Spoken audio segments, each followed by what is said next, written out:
বৈঠক হলো, সেই বৈঠকে আমরা সেখান থেকে আমরা সিদ্ধান্ত নিলাম যে ক্যানিং টু পঞ্চায়েত সমিতি যত ঝুঁকি হোক এই কাজ করবে।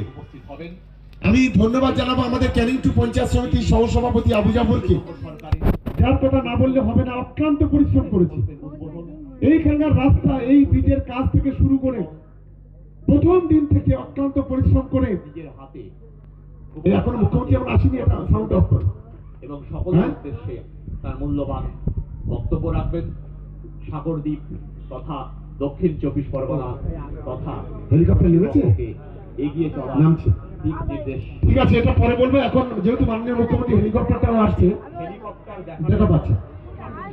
কোথায় নামবে, কোথায়? আপনারা স্ক্রিনে পেছন দিকে তাকালে স্ক্রিনে দেখতে পাবেন হেলিকপ্টার অবতরণ করছে।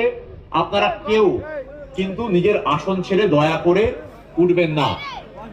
যারা পুলিশের পার্সোনাল রয়েছেন তারা প্লিজ দেখুন কেউ যেন নিজের আসন থেকে না ওঠে।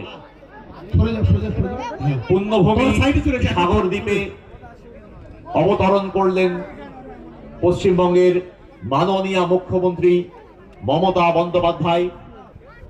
উপস্থিত জনতা তাদের স্বতঃস্ফূর্ত অভিনন্দন ও হর্ষধ্বনির মধ্য দিয়ে স্বাগত জানাবে পশ্চিমবঙ্গের মাননীয় মুখ্যমন্ত্রীকে।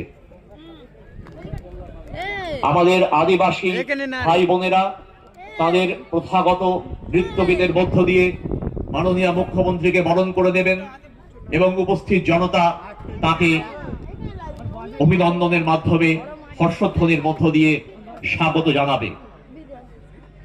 প্রতি বছরের ন্যায় এবছরও গঙ্গাসাগর মেলার প্রস্তুতি নিজে খতিয়ে দেখতে পুণ্যভূমি গঙ্গাসাগরে এসে পৌঁছলেন পশ্চিমবঙ্গের মাননীয় মুখ্যমন্ত্রী মমতা বন্দ্যোপাধ্যায়।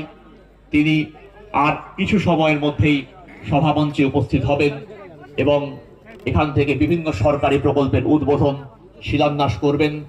বিবিধ সরকারি প্রকল্পের পরিষেবা তিনি উপভোক্তার হাতে সরাসরি প্রদান করবেন এবং সকলের উদ্দেশ্যে বক্তব্যের মাধ্যমে এগিয়ে চলার দিক নির্দেশ দেবেন।